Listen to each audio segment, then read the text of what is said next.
어머니, 이 나이에 무슨 연애예요? 창피하게. 엄마, 체면 좀 생각하세요.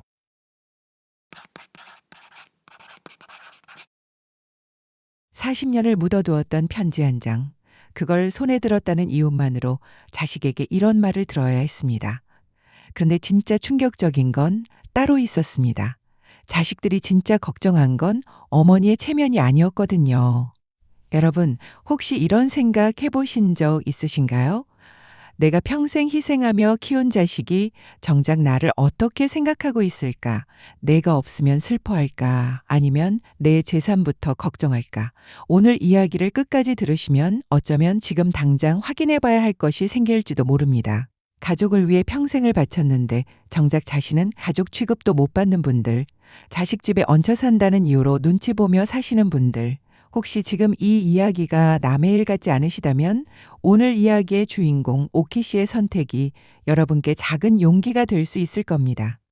정오키, 올해 69살, 서울 외곽의 한 아파트에서 아들 가족과 함께 살고 있는 평범한 할머니입니다. 오키의 하루는 언제나 똑같았습니다. 새벽 5시, 알람이 울리기도 전에 눈이 떠집니다. 30년 동안 분식집을 운영하면서 몸에 밴 습관이었습니다. 눈을 뜨자마자 부엌으로 향합니다. 손녀 민지와 서윤이의 도시락을 싸야 하니까요. 밥을 짓고 반찬을 데우고 도시락통에 예쁘게 담습니다. 그러고 나면 빨래를 돌리고 거실과 안방을 청소합니다. 아들 재현이가 출근하기 전에 아침상을 차려야 하고 며느리 수진이가 일어나기 전에 집안이 깔끔해야 합니다. 처음에는 괜찮았습니다. 아니, 괜찮다고 생각했습니다. 할머니, 도시락 맛있었어요. 할머니 최고. 손녀들이 이렇게 말할 때마다 오키는 가슴이 뿌듯했습니다. 내가 이 가족에게 필요한 사람이구나. 내 존재가 의미 있구나. 그렇게 생각하며 버텼습니다. 그런데 언제부터였을까요? 며느리 수진의 눈빛이 달라지기 시작한 것은 어머니, 오늘 제 친구들 오는 날이에요. 거실 청소 다 하셨죠? 어머니, 저녁은 정확히 7시예요. 애들 태권도 시간 맞춰야 하거든요. 처음에는 그냥 부탁인 줄 알았습니다. 그런데 시간이 지나면서 깨달았습니다. 이건 부탁이 아니라 지시였습니다. 마치 고용인에게 업무를 할당하듯 수지는 오키에게 할 일 목록을 내렸습니다. 가장 마음이 아팠던 건 빨래 사건이었습니다. 어머니, 앞으로 빨래는 따로 해주세요. 저희 옷이랑 섞이면 좀 그래서요. 오키는 아무 말도 하지 못했습니다. 한 집에 사는 가족인데 빨래를 따로 해야 한다니. 그 순간 오키는 깨달았습니다. 아, 나는 이 집에서 가족이 아니구나. 그냥 집안일 해주는 사람이구나. 그래도 참았습니다. 가족이니까, 자식이니까, 손주들이 있으니까. 그러던 어느 날이었습니다. 오키는 우편함을 확인하다가 낯선 편지 한 통을 발견했습니다. 요즘 시대에 손으로 쓴 편지라니 신기해서 뒤집어 봤습니다. 보낸 사람 박동수, 그 이름을 보는 순간 오키의 심장이 멈춘 것 같았습니다. 40년 전에 묻어두었던 이름, 결혼 전에 온 마음을 다해 사랑했던 사람, 그 사람이 왜 지금 편지를 보낸 걸까요? 오키는 떨리는 손으로 편지를 열었습니다. 편지의 내용은 이러했습니다. 오키 씨에게 갑자기 이렇게 편지를 보내서 놀랐을 겁니다. 40년이나 지났는데 이게 무슨 짓인가 싶을 수도 있고요. 그런데 요즘 들어 자꾸 그때 생각이 납니다. 작년에 아내를 먼저 보냈습니다. 오래 투병하다가 결국 떠났어요. 장례를 치르고 혼자 집에 돌아와서 앉아 있는데 문득 당신 생각이 났습니다. 우리가 헤어진 게 벌써 40년이 넘었네요. 그때 나는 당신을 붙잡지 못했습니다. 집안이 가난하다는 이유로 당신 부모님께 반대를 당하고 나는 그냥 물러났습니다. 지금 생각하면 그게 평생의 후회입니다. 당신이 행복하게 살았기를 바랍니다. 그리고 욕심 같아서는 한 번만 만나고 싶습니다. 그때 못다한 이야기를 나누고 싶어요. 안 된다면 어쩔 수 없지만 혹시라도 괜찮다면 연락 주세요. 동수올림. 오키는 편지를 읽고 또 읽었습니다. 가슴이 먹먹해졌습니다. 40년 전, 그때 오키는 29살이었습니다. 동수는 31살이었고요. 두 사람은 같은 동네에서 만났습니다. 동수는 작은 공장에서 일하는 성실한 청년이었고 오키는 그의 진심 어린 눈빛에 반했습니다. 그런데 문제는 집안이었습니다. 오키네 부모님은 딸을 좀 더 나은 집안으로 보내고 싶어 했습니다. 가난한 공장 노동자와 결혼하면 평생 고생한다면서 완강하게 반대했습니다. 결국 오키는 부모님이 소개해준 남자와 결혼했습니다. 김상철, 나쁜 사람은 아니었습니다. 성실하고 가정적이고 오키를 함부로 대하지 않았습니다. 그런데 오키의 마음 한편에는 늘 아련함이 남아 있었습니다. 남편은 5년 전에 먼저 세상을 떠났습니다. 그 이후로 오키는 아들 가족과 함께 살기 시작했습니다. 외로웠으니까요. 가족이 곁에 있으면 좋을 거라고 생각했으니까요. 그런데 지금 40년 만에 온 편지 한 장이 오키의 마음을 흔들어 놓았습니다. 오키는 편지를 서랍 깊숙이 넣어두었습니다. 아무에게도 말하지 않으려고 했습니다. 그런데 며칠 후 문제가 생겼습니다. 어머니, 이게 뭐예요? 수진이 오키의 방을 청소하다가 편지를 발견한 것입니다. 오키는 당황했습니다. 아, 그건 그냥 오래된 편지야. 별거 아니다. 아, 별거 아니긴요. 박동수라는 분이 누구예요? 만나고 싶다고 했네요? 수진의 눈빛이 날카로워졌습니다. 오키는 아무 말도 하지 못했습니다. 저녁이 되자 아들 재현이 말을 꺼냈습니다. 엄마, 수진이한테 들었어요. 무슨 편지가 왔다면서요? 그냥 오래전에 알던 분이야. 인사차 보낸 거지. 엄마, 혹시 만나실 생각은 없으시죠? 이 나이에 무슨 연애도 아니고. 오키는 순간 울컥했습니다. 연애라니. 그냥 오랜 친구를 만나보고 싶다는 것뿐인데 왜 이렇게 몰아세우는 걸까요? 내가 누굴 만나든 그게 왜 너희한테 문제가 되는 거니? 오키가 처음으로 목소리를 높였습니다. 재현과 수진은 서로 눈을 마주쳤습니다. 어머니가 이렇게 반발하는 건 처음이었으니까요. 그날 밤 오키는 잠을 이루지 못했습니다. 자식들의 반응이 마음에 걸렸습니다. 왜 그렇게 예민하게 반응하는 걸까? 그냥 어머니의 행복을 바라면 안 되는 걸까? 그리고 며칠 후 오키는 충격적인 사실을 알게 됩니다. 그날은 평범한 오후였습니다. 오키는 관절이 시원찮아서 정형외과에 다녀왔습니다. 집에 돌아오니 아무도 없었습니다. 재현은 회사에, 수지는 외출 중이었고 손녀들은 학원에 갔습니다. 오키는 거실 소파에 앉아서 쉬고 있었습니다. 그런데 핸드폰에서 알림음이 울렸습니다. 손녀 민지가 보낸 메시지였습니다. 할머니 이거 뭐예요? 엄마 아빠가 얘기하는 거 녹음된 것 같은데 실수로 보내진 것 같아요. 오키는 고개를 갸우뚱했습니다. 아이들이 가끔 장난삼아 녹음 기능을 가지고 노는 건 알고 있었습니다. 민지가 실수로 음성 파일을 보낸 모양이었습니다. 재생 버튼을 눌렀습니다. 여보, 어머니 재산이 생각보다 많더라고요. 뭐? 얼마나 되는데? 분식집 팔았던 돈이랑 저축 합치면 3억은 넘을 거예요. 근데 전부 어머니 명이더라고요. 그걸 왜 지금 얘기해? 당연히 나중에 우리 거 아니야? 문제는 그 남자예요. 어머니가 만약 재혼이라도 하면 어떡해요? 재산이 다 넘어갈 수도 있어요. 그럼 어떡하지? 일단 그 남자 만나지 못하게 해야죠. 그리고 어머니 재산 미리 우리 명의로 옮겨놔야 할 것 같아요. 혹시 모르잖아요. 녹음은 거기서 끝났습니다. 오키는 한참 동안 핸드폰 화면을 바라보았습니다. 손이 떨렸습니다. 가슴이 찢어지는 것 같았습니다. 그동안의 모든 것이 이해가 되었습니다. 왜 수진이 그렇게 편지에 예민하게 반응했는지, 왜 재현이 그렇게 만나지 말라고 했는지. 그들이 걱정한 건 어머니의 체면이 아니었습니다. 어머니의 행복은 더더욱 아니었습니다. 그들이 진짜 걱정한 건 재산이었습니다. 오키는 5년 전 남편이 돌아가신 후 아들 가족의 집에 들어왔습니다. 그때 아들은 이렇게 말했습니다. 엄마, 우리랑 같이 살아요. 외롭게 혼자 계시면 안 되잖아요. 그 말이 진심인 줄 알았습니다. 그래서 분식집을 정리하고 자신의 집을 전세로 돌리고 아들 가족과 함께 살기 시작했습니다. 새벽부터 밤까지 집안일을 하면서도 이게 가족을 위한 거라고 생각했습니다. 그런데 아들 가족의 속셈은 달랐던 것입니다. 어머니를 모셔와서 무료 가정부처럼 부리고 나중에 재산까지 물려받을 생각이었던 것입니다. 오키는 그 밤 눈을 감지 못했습니다. 천장을 바라보며 생각했습니다. 30년 동안 분식집에서 땀 흘려 번 돈, 새벽부터 밤까지 반죽하고 면 삶고 손님 맞이하며 모은 돈, 그게 자식들 눈에는 그냥 노다지로 보였던 것입니다. 그리고 결심했습니다. 그래, 더 이상은 안 되겠다. 이 집에서 나가야겠다. 며칠 후 아들 가족이 주말 여행을 간다고 했습니다. 엄마, 저희 이번 주말에 속초 가요. 1박 2일이에요. 오키는 물었습니다. 나도 같이 가는 거니? 잠깐의 침묵이 흘렀습니다. 엄마는 집에서 편히 쉬세요. 저희끼리 좀 다녀올게요. 저희끼리 그 말이 귀에 박혔습니다. 오키는 더 이상 묻지 않았습니다. 토요일 아침 아들 가족이 떠났습니다. 오키는 현관문이 닫히는 소리를 들으며 조용히 핸드폰을 꺼냈습니다. 부동산에 전화했습니다. 여보세요.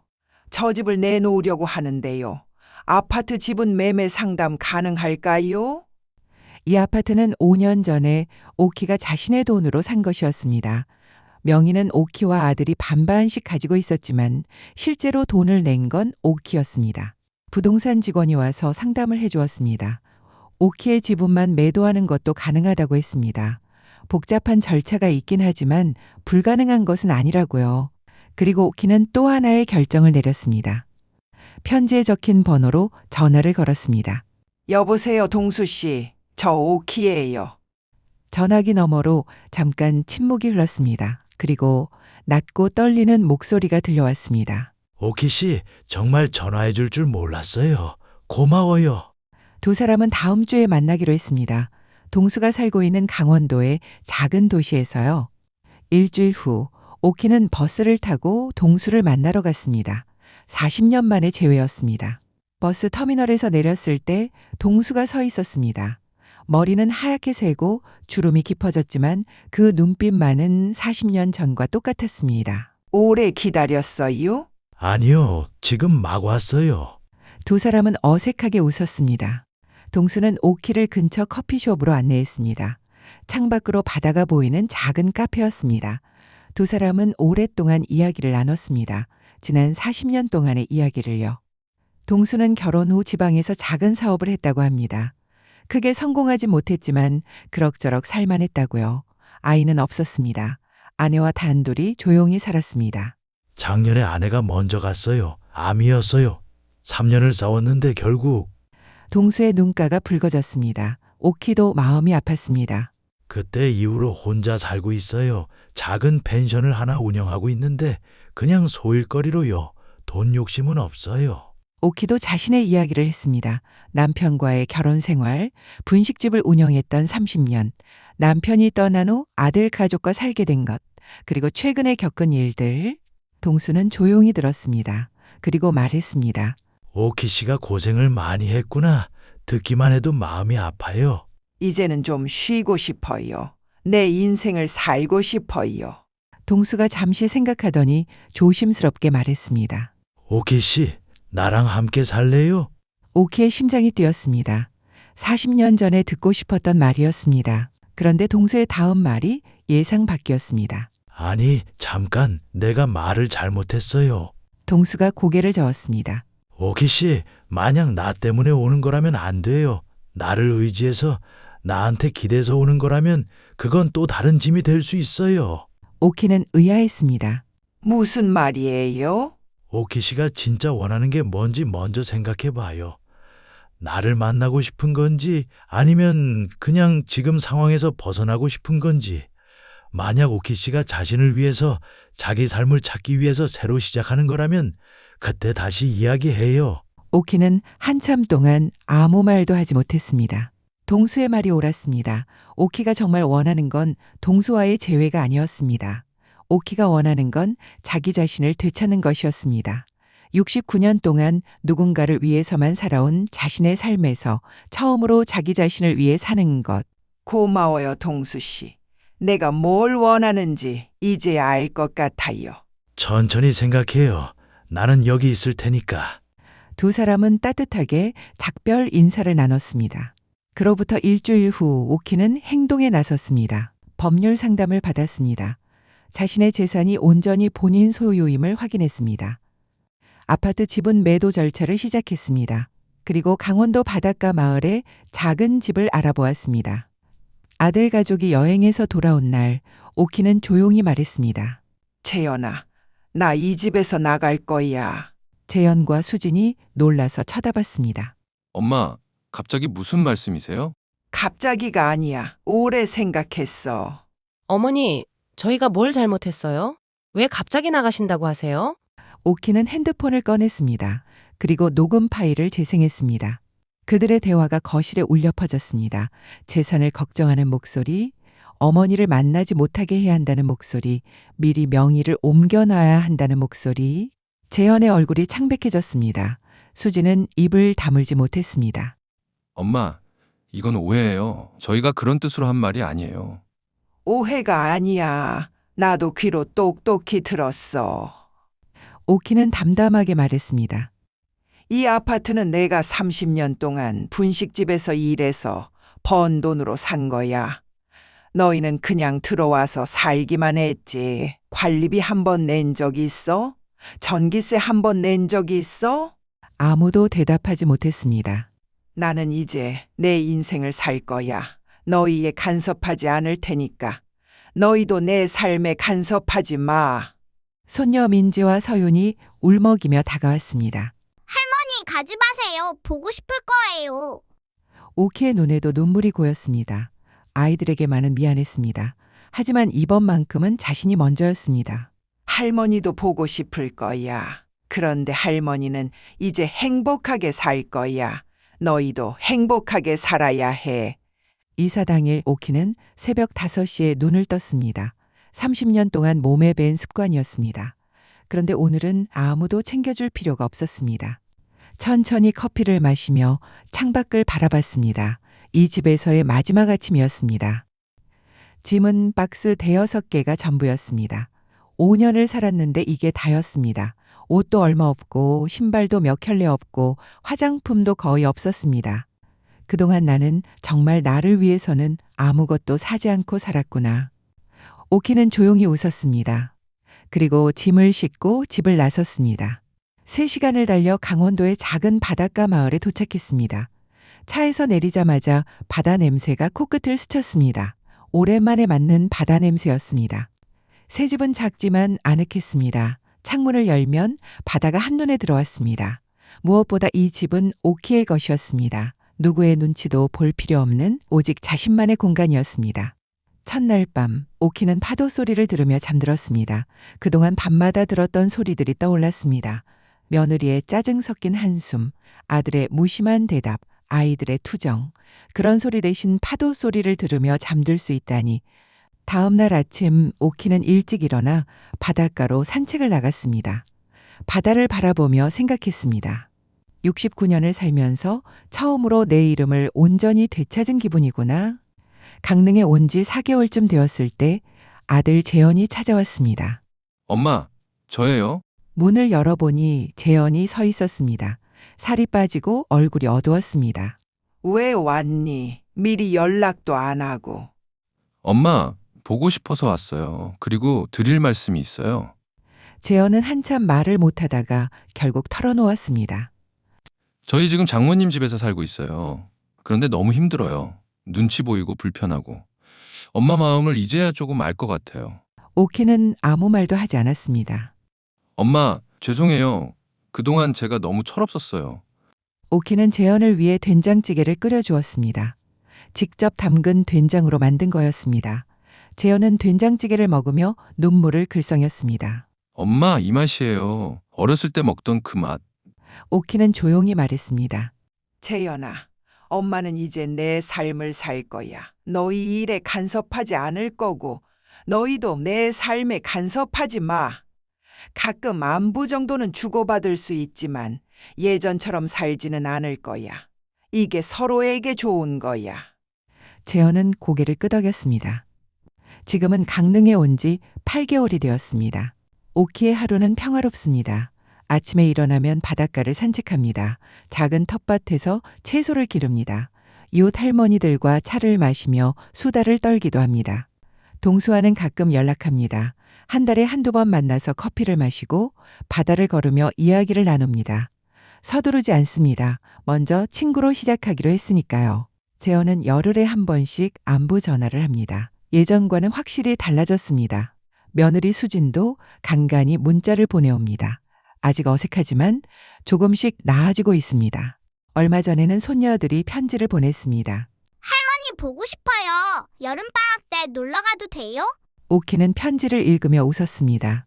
그리고 답장을 썼습니다. 할머니도 보고 싶어. 그런데 놀러 오는 거라면 하루 정도만 와. 그리고 엄마 아빠가 함께 와야 해. 바다를 바라보며 오키는 매일 생각합니다. 이제부터는 정오키로 살자. 누구의 엄마도 아닌, 누구의 할머니도 아닌 그냥 정오키로.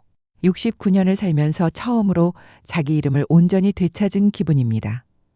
여러분, 오늘 이야기 어떠셨나요? 혹시 비슷한 경험이 있으신가요? 가족을 위해 희생하다가 정작 자신을 잃어버린 경험이요.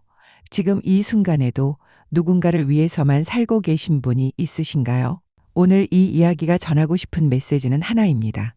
인생은 정말 짧습니다. 남을 위해서만 살기에는 너무 짧아요. 진짜 중요한 건 내가 행복한지, 내가 원하는 삶을 살고 있는지입니다. 새로운 시작에 늦은 나이란 없습니다. 60이든 70이든 80이든 우리는 언제든 다시 시작할 자격이 있습니다. 사랑은 누군가를 만나는 것이 아닙니다. 잃어버린 나 자신을 되찾는 것입니다. 앞으로도 저는 여러분의 마음에 작은 울림이 되는 이야기들을 가져오겠습니다. 오늘처럼 가슴 한편이 뜨거워지는 이야기, 용기가 필요한 순간에 힘이 되는 이야기들로 다시 찾아뵙겠습니다. 오늘도 끝까지 들어주셔서 감사합니다. 다음 이야기에서 또 만나요.